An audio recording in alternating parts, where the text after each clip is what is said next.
খ্যাতিমান কণ্ঠশিল্পী ও নির্মাতা হাসান আবিদুর রাজা জুয়েল আর নেই। মঙ্গলবার দুপুরে রাজধানীর ইউনাইটেড হাসপাতালে শেষ নিঃশ্বাস ত্যাগ করেন তিনি। এক যুগেরও বেশি সময় ধরে ক্যান্সারের সঙ্গে যুদ্ধ চালিয়েছেন হাসান আবিদুর রাজা জুয়েল।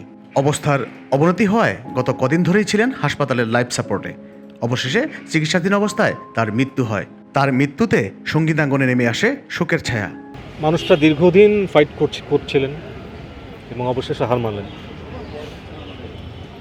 কোনো মৃত্যুই, কোনো চলে যাওয়াই আমরা মেনে নিতে পারি না, সেটা যেভাবেই হোক না কেন। এবং এই চলে যাওয়াটাও আমি মেনে নিতে পারছি না। শাফিন ভাই চলে যাওয়া কোনোভাবে মেনে নিতে পারছি না।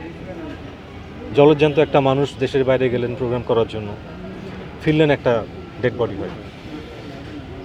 তো এই জুয়েল ভাইয়ের মতো অসাধারণ কণ্ঠের একজন মানুষ, শাফিন ভাইয়ের মতো অসাধারণ একজন মিউজিশিয়ান, এই মানুষগুলো আসবে না কখনোই। এই গ্যাপ কখনোই ফিল আপ হবে না।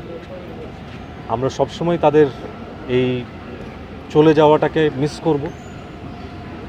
কিন্তু একইভাবে এটা আমার মনে হয় আমার মতো অনেকের জীবনেই, সম্ভবত আপনাদের জীবনেও, পাশাপাশি একই দিনে এত বড় দুটো মানুষ যাদের আজকে একদিনে দাফন হচ্ছে। একজনেরটা হয়ে গেছে, আরেকজনের দাফন একটু পরে হবে। এই অভিজ্ঞতার কোনো ব্যাখ্যা আমার কাছে নাই।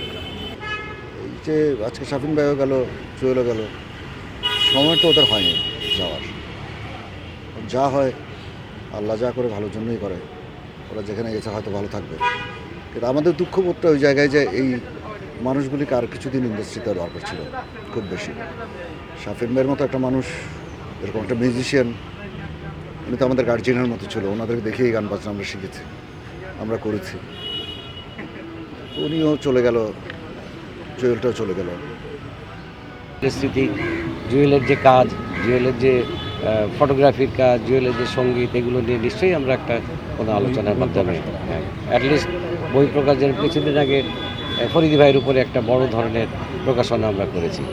এটা একটা শুরু হয়েছে যে যারা গুণী শিল্পী, যারা সিনিয়র শিল্পী, তাদের উপরে তাদের পাবলিকেশন, তাদের কাজ এবং মিডিয়ার সমস্ত মানুষের কমেন্টস দিয়ে কিন্তু যেরকম কিছু প্রথমে শুরু হয়েছিল মামুনুর রশিদকে নিয়ে, তারপরে ফরিদি ভাইটা হলো, এরপরে পর্যায়ক্রমে একটা এই গুণী শিল্পীদেরকে নিয়ে তাদের স্মৃতি ধরে রাখার জন্য একটা ব্যবস্থা করা হচ্ছে। শোক প্রকাশ করেছেন প্রধানমন্ত্রী শেখ হাসিনা। আজ মঙ্গলবার এক শোকবার্তায় এই গায়কের মৃত্যুতে গভীর শোক ও দুঃখ প্রকাশ করেন তিনি। গুলশান আজাদ মসজিদে বাদ আসর জানাজা শেষে বাদ মাগরিব তাকে দাফন করা হয় বনানী কবরস্থানে।